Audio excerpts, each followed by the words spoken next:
Welcome to the Corporate Refugee. This is a podcast about people who build, but not in the way that word usually gets used. These are conversations with leaders, operators, and system builders who've stepped beyond the corporate certainty or re-examined it deeply and chosen more deliberate paths to ownership, leadership, and contribution. At its core, this podcast explores freedom through proven systems, not freedom from structure, not escape, not rebellion, but the kind of freedom that comes from understanding how systems actually work, where they support people, where they fail them, and what responsibility comes with building or entering them well.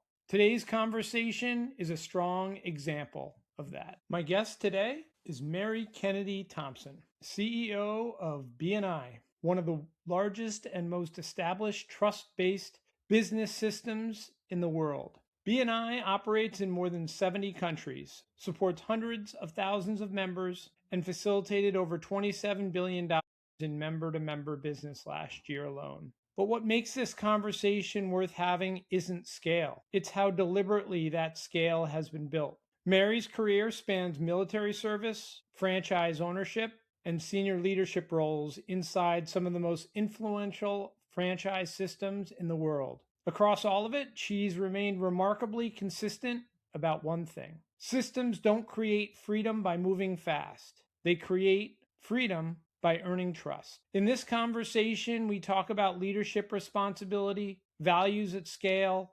franchising as a disciplined path, not a shortcut, and why leaders don't get the luxury of opting out of doing the right thing. This is a grounded conversation about stewardship, structure, and what responsible growth actually looks like. Mary, excited to speak with you today. I've always been a believer that you follow your heart. When you follow your heart, you go to the right places and you look to see where you can best serve. And I did grow up in a military family, in a very large family. And I went into the Marine Corps myself because most children do what their parents do and loved every minute of it. I spent about 8 years in the Marine Corps, and traveling the world over taught me a number of things. It taught me that people are more alike than we think we are. It taught me that everybody has something special they can teach you and that you can learn from them, and that when you seek to look for where you have similarities, you find that is where you find the magic, because there is a lot more in common than not in common. And at BNI, I love that you said we're a trust-based system. I wrote that down because I thought that those were really great words. We're the world's largest business referral networking organization. Last year, in member-to-member generated business, we generated $27 billion of member-to-member generated business with almost 360,000 members across the globe in 76 countries.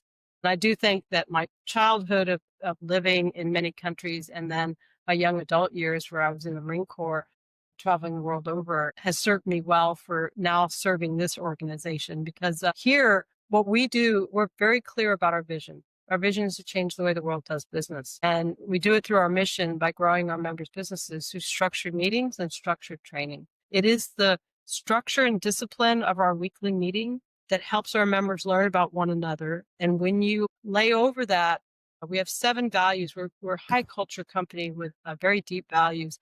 Our number one value is givers gain. We believe, and we teach our members this, that you seek to give first before you ever look to receive anything. And giving unlocks opportunities. Giving unlocks relationships. Giving is what starts you on growing your own business. And so what we do is we teach them, to come into the meetings to share what is their ideal referral. And then when they hear the members' ideal referrals, to look for, do I know somebody who, if Chris, if you're the realtor, do I know somebody who's looking to buy a house? If I'm the plumber, do you know somebody who has plumbing needs? And instead of thinking about, Chris, are you going to give me business? I focus on, can I give business to you? And so in a chapter, there might be, about 30 to 35 members. No, every member, there's only one from each industry. So the referrals there's no competition in the referrals. It's, I want to give you business, the realtor. You are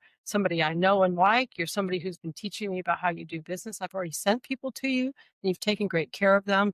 And I have great trust, that trust-based system. I have great trust that you're going to take care of my friend that I gave that referral to you. And we track all that. We track it through an app. We track the referrals. We track what we call thank you for closed business. That's how I can tell you that we've generated $27 billion of member-to-member generated business. For our most recent statistic is for every dollar that a member spends in dues, they get about $81 in closed business on average. And I don't know many marketing places that have that kind of ROI. No, that's amazing. Maybe you could tell us how your career in franchising got started, how you transitioned out of like military life into corporate and then into franchising. I sure will. I'm so glad that I found franchising or franchising found me. I'm not sure really which way it was. For a lot of people, I had grown up in the military. I had then gone into the military. I didn't know how to be a civilian. I was a sales rep and doing quite well as a sales rep, but I missed leading a team. There's plenty of room for individual contributors, but that's not who I am. I really miss leading a team. And I felt this overwhelming need to control my own destiny. And one night, my husband, who was a stockbroker at the time, he'd gone to a chamber mixer and he came home with this little brochure from a company called Cookies by Design. And he put it on my dresser. And I was having trouble sleeping. And I started looking at this catalog and I'm like, man, these are cool. I could sell these, but I don't know how to make them. I'm not really sure I know how to sell them. No one in my family had ever been in business. We had been in the military or been teachers, or there was no entrepreneurial expertise or experience at all in my family. On the back page, there were 3 magic words that said for franchising information. It was so long ago that there was no internet. There was a phone number to call. And I called and I said, send me a packet. And when the packet came in, I laid it across our kitchen table. My husband came home and I said, this is what I want to do. And I still tell people I feel so blessed because many spouses would have said, what on earth are you thinking? How would we ever do it? Or why? He said, when do you want to do it? And so we put together every resource we had. We were building a house. We decided to sell that house so that we'd have funds. We sought funds from family and other places. And we opened our first Cookies by Design franchise. We ended up having 3 of them in Austin, Texas. And I tell everybody, I came into franchising as a franchisee first. It is the great American dream. It's the great Canadian dream. It's the great French dream. It's the great dream in India. It is this great place where, and I'm sure you've heard this before, you're in business for yourself, but not by yourself. I didn't, I had grown up in the military. I didn't know how to do that. And I tell people what the franchisor did for me is they taught me how to make cookies. They taught me how to sell cookies, and they taught me how to make money selling cookies. And I wouldn't be sitting here today if I hadn't had that first step into business and what was a P&L and what was a balance sheet and how would I market to my customers. We did well for ourselves. We ended up opening 3 locations. We were the 7th largest in our system in a market that was about the 2nd largest city in the United States. I loved it. I loved growing it and doing it. And when we got ready to sell it, because I'm a very purpose-driven person, and it was buy them, build them up, and then when we think it's time, sell them so that go on to the next challenge. The franchisor called me and they said, why don't you come work for us? And I said, I don't think I can work for the dark side. And I joke about it, but I really did say that. And they mailed me a ticket and they said, just come see us. And so after a lot of conversation, I started their field program. And I remember that first year, I did 130 site visits and I never looked back. The only thing is I wanted my businesses back because I learned so much. Because the beauty of franchising is this collective intelligence. You have the system that you follow. And what I loved about becoming a franchisee was I wanted to be operationally excellent. I didn't want to have to reinvent the wheel. I wanted to lead a team to make things happen and make money for my family and provide jobs in my community. I didn't want to have to build something from scratch. I loved that. But I also loved, I didn't need someone to tell me to get up in the morning and get things done or, to hire the right people. I needed a system to follow, and it gave me a system to follow, and it allowed me to be operationally excellent and create profit and create wealth for my family without having to reinvent the wheel. I love that. And it took me to a place I never thought I could be. Is franchising for everybody? No. Someone who's highly entrepreneurial, who wants to change things every 10 minutes, which God bless those people because the world needs them, they shouldn't be franchisees. But if you're purpose-driven, if you want to control your own destiny, if you want to follow a system and be part of something that's bigger than you, franchising is a great opportunity. And once I got to the franchisor side, the bug bit me all over again, because Simon Sinek has the book, First Start with Why, and you should always understand your why statement. And my why statement is to inspire business leaders to reach their hopes, wishes, dreams, and goals beyond their wildest imagination. That's and I awesome. get to do that every single day in franchising. That's amazing. That's a great story. And then, so how long were you with Cookies by Design in corporate? And then how did you get to Neighborly? So I was with them for a little bit more than 12 years. By that time, I was the president of Cookies by Design. And I actually, was thinking about buying the founder out. I was, thinking about what I was going to do. I kept running into a man named Mike Bidwell, who at the time was the chief operating officer for what was then called Dwyer Group. Now it's called Neighborly. And I would meet him at IFA conventions, or, I would learn from him. And what I'm probably because of my time in the Marine Corps, my time with my family, for me, high culture organizations are very important for me to be part of. I think we should be part of an organization that, like, I love our vision to change the way the world does business. And Neighborly's vision was to be so remarkable that they became a beloved household name. And every Dwyer Group person I ran into, they had these values and they were very clear about them, and they understood their mission. And every time I talked to Mike, he was just this amazing leader. And one day he called me and he said, I have this company called Mr. Rooter. It's our biggest brand. And we've been looking for a leader for a while. I'd like you to come be the leader. I said, no, I'm a cookie person. I'm in the gift industry. I don't know anything about plumbing. And he said, well, why don't you come talk to me? And so I did. And he said something. He said, you know business, franchising, and you know how to grow a business.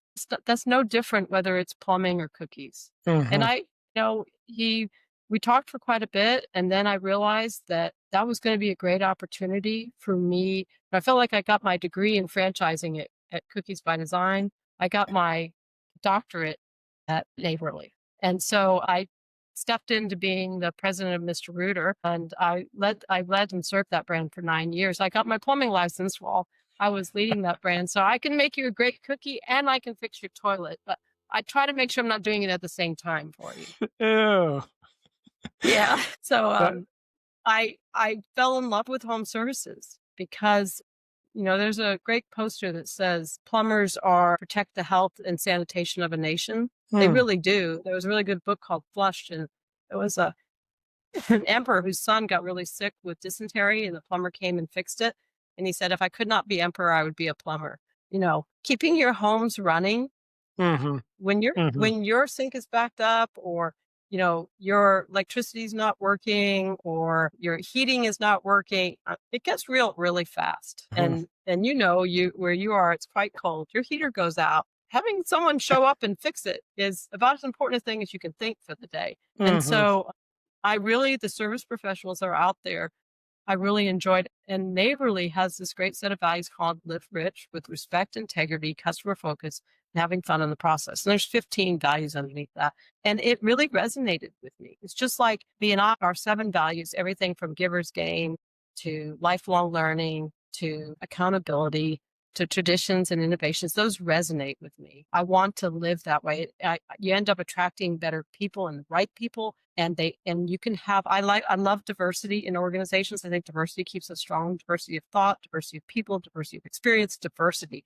How you have a strong, diverse organization is you make sure you've got a set of values that everybody agrees to. And then that's how you make your decisions. And I absolutely loved that about Neighborly. And so as I was leading that brand and toward the end of my 9 years, we were really looking to do some serious platforming. And then Mike Bidwell, who's one of the finest leaders I've ever known, they decided to make him CEO and pull me up to be the COO of the parent company. And at first I didn't want to do it because I loved leading a brand. But then I realized, you lead yourself, and then you lead others, and then you lead leaders, and then you lead an organization. Leading leaders is a whole different way. And I learned a lot, when Mike and I stepped up into those roles. We had 7 brands doing about $425 million in revenue. On the day I left, we had 30 brands doing $4.3 billion. And that was a 9-year run. That kind of growth is thrilling. And what I tell people is what I'm most proud of, other than that we were able to bring people into franchising and create a life for them and help them create a life for themselves was that we grew our culture and our values as much as we grew the revenue and the profit for the company.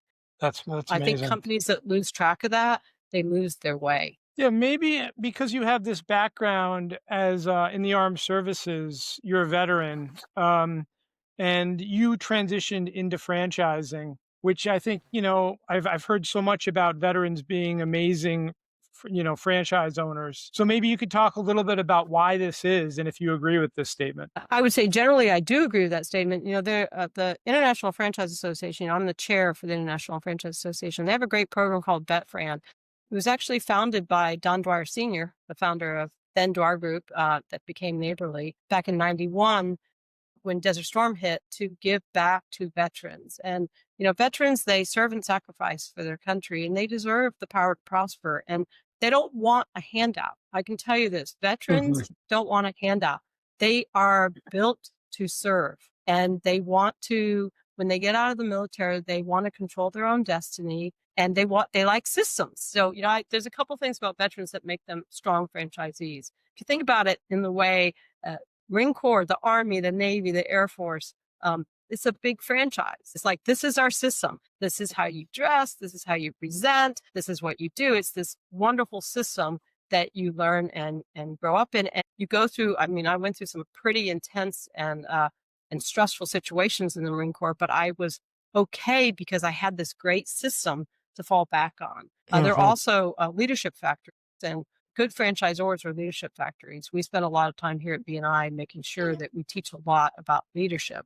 And so that's number one thing, is they get and know and have worked in systems. Secondly, they know commitment. When they sign on the dotted line, I've heard someone say this once, they're one of the few people that can say they're willing to take a bullet for their prior employer. That's commitment. So they understand commitment. They, even at ranks like sergeants and corporals and lieutenants and captains, they have been given big responsibility over expensive equipment, over people's lives. Somebody who's a squad leader has probably, had 7 to 10 people that he or she have been responsible for. So they understand, they've been taught quite a bit about leadership. And so those qualities make them very strong franchise owners and franchisees. And you don't have to explain to them why they need to follow the system, because that's what they've grown up doing. I actively look for veterans who want to be franchisees for 2 reasons. Because I know they're going to be a good franchisee. They are definitely good for franchising. And because I know franchising is good for them. Because a lot of times they've left their hometown, they've traveled the world over, they want to come back home, and they're trying to figure out how to do it. And for me, I wanted to go back home and I wanted to control my own destiny. And franchising did that for me. That's great. I want to pause here and talk about a phrase that's really important to me, and that's freedom through proven systems, and explore what that means to you. Well, first of all, you have a great way with words, because I'm a believer that systems give you a lot of freedom. So I think it was the autobiography on Steve Jobs, where he talked about that every day he wore a black turtleneck. And yes, I'm wearing a black turtleneck today, but that's just by accident. And jeans, and he was very disciplined in what he wore every day. And what he said was, because I didn't want to waste the brain power on what I was going to wear, I wanted to use my brain power in other places. And so to me, the freedom that a proven system gives you is that I don't have to waste my brain power on, the definition of franchising is that the average person with the average intelligence and average ambition can be successful doing it. And so I can spend my time thinking about, do I have the best person here? Am I decorating this cookie in the best possible way? Do I have these baskets lined up properly? Have I been marketing in the right way? How do I make this cookie so it doesn't fall off the stick? Literally that. At BNI, I can spend my time figuring out, how can I launch my next chapter and get my next group? I don't have to think about, how do we conduct the meeting? The meeting, our core competency, is very disciplined and direct. If I just follow that, I'm going to have success and my members are going to have success. And it gives me freedom to focus on, are there better ways to reach my customers? Are there better ways to take care of my customer? Are there better ways to take care of my team? And do I have the best team? That's amazing. Well said. What do people misunderstand about freedom and leadership, especially when leaving corporate environments? That's a really interesting question.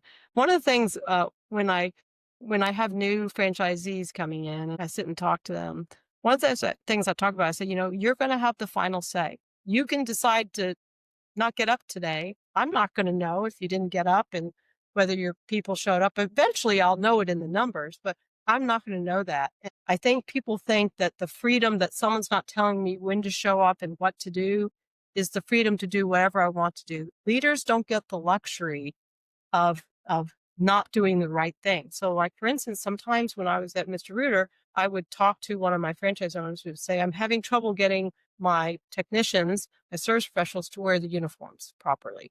And while they're talking to me, they're in jeans and a t-shirt. I'm like, well, you're asking your people to dress a certain way and you're not doing that. And so leaders, you don't get the luxury of being tired or of complaining or of not showing up, or you must be absolutely congruent and consistent. A Speed of Trust talks about that. When you have credibility, part of the integrity is not just meaning what you say and saying what you mean, it's actually being congruent in who you are. And Mm. so it's your responsibility and it's your privilege to do that. And so if you're going to serve well, you can't be this way today and that way tomorrow. You can't show up at this time tomorrow and 5 hours late the next day. You actually have a bigger responsibility for setting the example, for creating results, for being congruent in all the things you do. How would you describe your leadership style today? Goodness. I like to collaborate. I've never been the smartest person in any room. I actually work very hard to make sure I'm not, that I surround myself with very smart, strategic people. I'm a doer, so I'm more tactical than I am strategic in nature. So I always have to surround myself with very strategic thinkers, and that makes me need to be more collaborative. As I've matured as a leader, I've had to learn how to become a stronger listener. And especially in this role, it's a lot more listening and a lot less talking. When you're a chief operating officer, you're saying, okay, everybody, you do this and you do this and you do this and you do this. But when you're the CEO, you have to say, well, how do you know that's true? Why do you think that's important? What will that do for or to our organization? Why is that important for us? And so the last couple of years, I've evolved to being a more active listener and improving my questions, Hmm. being collaborative. I believe the best thing I can do for this organization, for our BNI, is to bring on the best, smartest people and let them run. So my leadership style is to be very clear up front. When I first got here, our senior leadership got together. We put together strategic pillars to be very clear about where we were going. Everybody in the organization, to include me, has a scorecard that we're all held accountable to. Everyone's scorecards roll up. The person downstream of you rolls up to you, rolls up to the next person, rolls up to the pillar that they're working on. So everyone has clarity on what work they're doing, that they know that the work they're doing actually makes a difference within the organization and how it applies. When I think about how I want people to experience me as a leader, I want to be kind, direct, and transparent. Now, I didn't Uh-huh. say nice. Nice is different than kind. Kind Hmm. means you're brave enough to have a tough conversation with somebody. Hmm. Transparent means they don't have to wonder what you're thinking or Mhm. where they need to go. And direct means you don't make them work too hard to understand what you're trying to get to. Love it. What does real fit look like when someone is considering a system like BNI? When you say real fit, do you mean is the person real fit or is the organization real fit? Yeah, What do you mean by that? is the person a good fit for the Ah, organization? good. Okay, I see. Well, I'll start with I've had a number of people ask me what makes a successful franchisee. And Huh. we did a study at Neighborly years ago. We studied any failure we had and we went back 15 years looking for anything we could find. Like, was it the people who didn't have enough money? Was it the people who, had a low credit score? Was it the people that didn't have the right experience? We didn't find any common denominator, which was very interesting. What it boils down to first and foremost is grit. And Harvard has done a really interesting study on grit. And there's a test, I can't remember who did the test. It actually tests your grittiness. Hmm. It's your perseverance. It's your hustle. It's, can you live through this moment and make it happen? Because you have to have a high drive. So I look for grit and high drive first. If you take a disc profile, I like to see people with a high D. They need to be clear about why they're doing it. What is their purpose for doing it? And Hmm. what is their beginning, middle, and end goal. Do I want to have this for 20 years and then transition it to my children? Do I want to have it for this amount of time and possibly sell it? But to have that, keep that end in mind. Every franchisee is going to depend, and it varies by franchisor. You have to have a certain amount of resources. Some franchisors, you've got to have a net worth of $2 million. Some of them, you have to have $50,000. It depends. And so I always tell people who are looking to be a franchisee, understand that, because you don't want to be underfunded, because that's going to make it a whole lot harder for you. So you've got to have the right funding. I want somebody who's entrepreneurial, but more entrepreneurial than entrepreneurial, which means they're going to work within the framework of the franchise. But I don't have to call them and say, have you done this? They're going to take care of that themselves. What I have to do is make sure, do you understand how to do this? Are you clear about what this is? And then lastly, I think all franchisors should have very clear values. They should be very, very clear about their values, and they should share it at every discovery day or meet the team day or whatever they're calling it. And I ask every potential franchisee coming in, do these mean something to you? Because if they don't, we're not for you. And it's okay. It's okay if they don't, but we're not for you. Because these are the rules by which we play. This is how we do. All right, we're transitioning over to the good humans of franchising. Who is the single most impactful person you've met in franchising, and what did they do that changed you? Definitely Mike Bidwell. He was the CEO of Neighborly. Unfortunately, he passed away unexpectedly in 23. I worked for him for almost 18 years, and I knew him before that. And the reason that he was one of the finest leaders and I've worked for some amazing people, both in the Marine Corps and other places, was that he was a quiet leader who never let me get away with being a lesser version of myself. I was never fully comfortable. Comfort is the enemy of growth. And I'm a high performer, and I would have bosses and people tell me, this is the best, you've done great, there's nothing else you can do better. And that's not true. There's always something you can do better. And he always was, this is one more thing you can do. Have you considered stretching here? You did, this here, this could have been better, and let me show you why. He didn't do it. He was always factual about it. It wasn't, sometimes I think as leaders will say, oh, it's going to be so hard for me to tell you this, and I don't want you to feel bad about it. It makes us feel extra bad about it. You just be like, when you did that, it lessened your point because of this and this and this.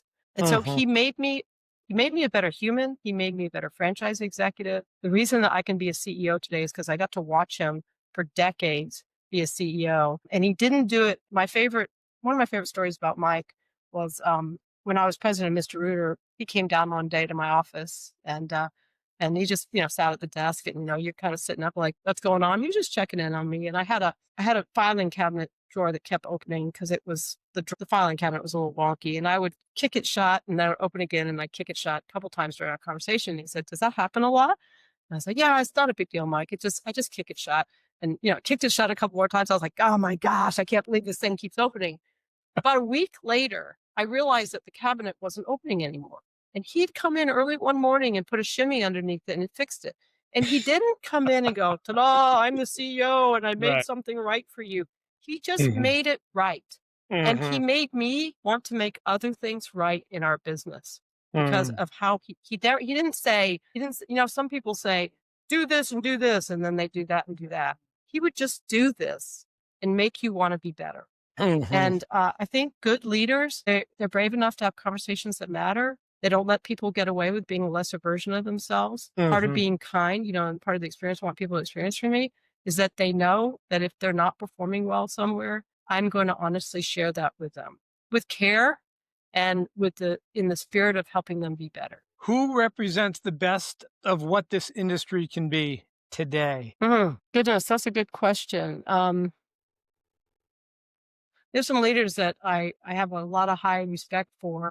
Catherine Monson, who's CEO of Propelled Brands that has fast signs. They always have very high franchisee satisfaction. She is a dedicated leader that knows how to grow an organization. Franchise Business Review does franchisee satisfaction. I use them because I think they're great. And others do too, but they also have a free version, and you can see how you rate compared to other franchisors. Ironically, it's the better franchisors that do it, and it really should be all. She's always in like the top 50 on franchisee satisfaction, She Mm-hmm. cares about what happens to them. She focuses on unit level economics. I would say Sam Ballas, who's CEO and founder of East Coast Wings and Sammy Sliders, they're a much smaller franchisor, but he has had a maniacal focus on franchisee profitability and unit level economics. Mm. I think that that is very important. I tell potential franchisees and franchisees, if you have a franchisor that doesn't talk to you about profitability, you're Mm-hmm. in the wrong place, Mm-hmm. because there's three things that you have to do with your profit. You have to pay yourself so you can ROI. You have to pay down debt so they don't take it away from you. And you have to put it back in the business so your business doesn't die slowly down. And so I, as the franchisor, I need to pay attention to that. And Mm-hmm. I think that's critically important. He's done a good job of building a brand very thoughtfully, and not, I'm going to sell 300 units next year. It's been, Mm-hmm. let's make sure this one is doing well, and this one is doing well, Mm-hmm. and this one is doing well. So I hold both of them in high regard. All right. That's great. Who should I interview next? I'd interview both of those two. They're smart and brilliant. They have better and smarter things to say than I do. They're both, I could listen to each of them. I remember once watching Catherine on stage, and she was doing a presentation, and it was one of the most meaningful things I ever heard from the stage. She says, as a leader, you have to change people or change people. And it hit me like a thunderbolt, because I'm a very optimistic person. I always thought I could change everybody. Sometimes you can't change them fast enough, or what got you there isn't going to get you to the next place. And you have to Got it. change people. And I talk about that all the time. It's like, is this someone I need to change or change? Mm-hmm. And Mm-hmm. Got it. I think she'd have some real wisdom and gems for you. And Sam, he's a founder. He's built it from scratch. He's very focused on level economics for his franchisees. And Mm-hmm. the best, heard something a while ago that I think about all the time. You get the followers you deserve. I always think about that. Who am I as a leader? What kind of followers am I deserving? Mm. Part of getting as a franchisor, getting the franchisees you deserve is focusing on their success and where they go next. Mm. For me, that's everything. Mm-hmm. Yeah, that's amazing. What's quietly changing in franchising or networking that people are missing? Gosh, you have really good questions.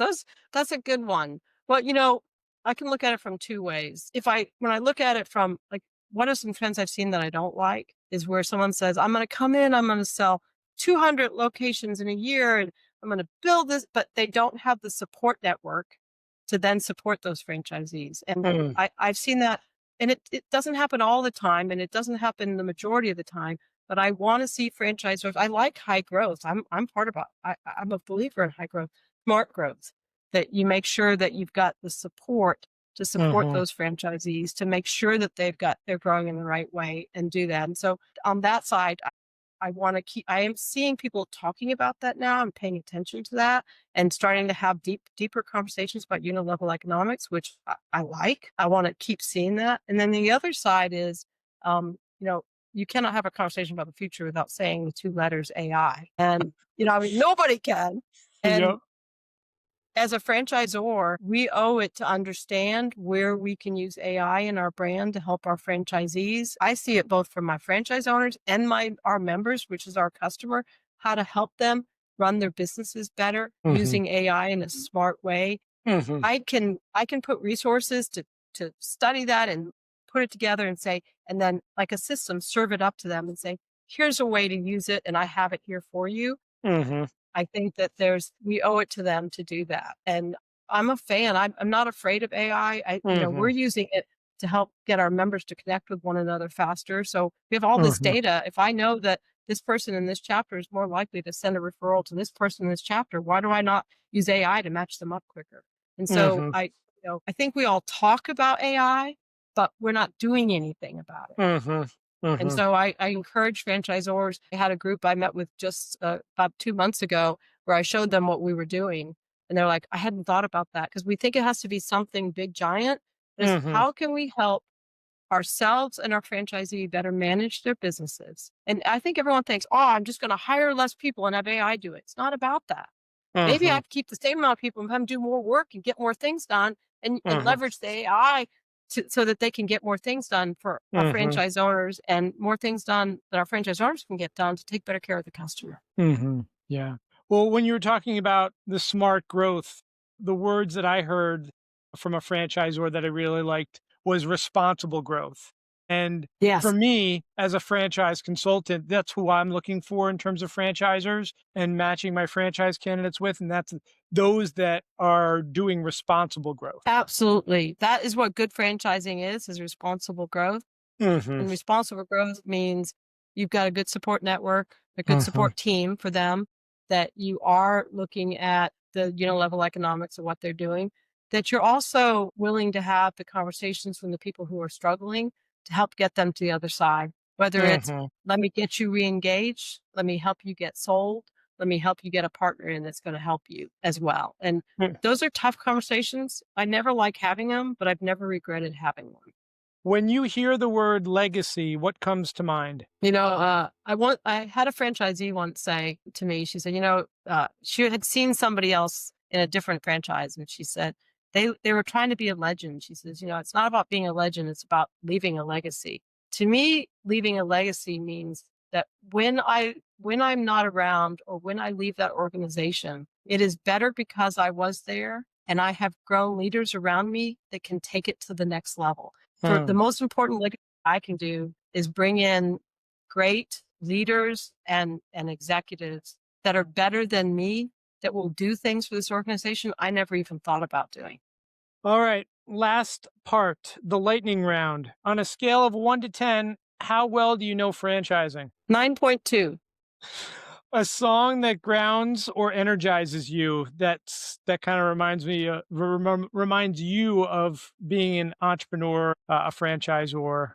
It's a Wonderful Life by Hmm. Louis Armstrong. All right, nice. A book or podcast that shaped how you think. Speed of Trust. Everybody in franchising, if you're ever even considering franchising, no matter what job you're doing in franchising, you should read Speed of Trust by Stephen Covey. Okay, Speed of Trust. Cool. Where can people learn more about you and BNI? Well, you can go to bni.com. And if you want, one of the best ways to learn about BNI is to attend a chapter meeting. You can say, I want to be a visitor at a chapter meeting. It costs you nothing but your time. You put in your zip code or your postal code or wherever you are, and we'll show you where the next closest chapter is. I'm on LinkedIn. I do regularly post thoughts about leadership, about networking. My expertise is franchising, leadership, and networking, not maybe making a good cookie and fixing a toilet. And it doesn't go much beyond that. So I spend a lot of time there talking about what does good leadership look like, and not pie in the sky, but real world things. So love to connect with you there. And, my email is very, very easy. It's mary@bni.com. And I answer every email I get because I think that's part of serving others. And sometimes the answer is, thank you very much, but I'm not interested, or thank you very much, I don't think I have an answer for you on this. But I answer every email. And, if it's somebody who's an emerging franchisor that wants, to get connected to some right people, I have connections. I'd love to help get them connected because, like you talked about, the responsible growth and good franchising requires all of us to talk about it and bring people in and have those conversations. Mm-hmm. Is there anything you'd like to leave listeners with? Uh, I'll leave you with this story. Did you ever watch the Wonder Woman movie, the one that came out, the first one that came out with Gal Gadot? It was about maybe 5 or 6 years ago.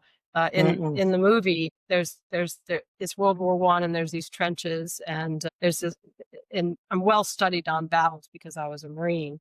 But in World War I, trench warfare was awful because you have one group trenched here and one group trenched here, and you have no man's land, and nobody could do anything. And there's this village stuck on the other side. And I tell people all the time, it's important to be brave. Brave is important because that means you're painted in a corner, you have to be brave.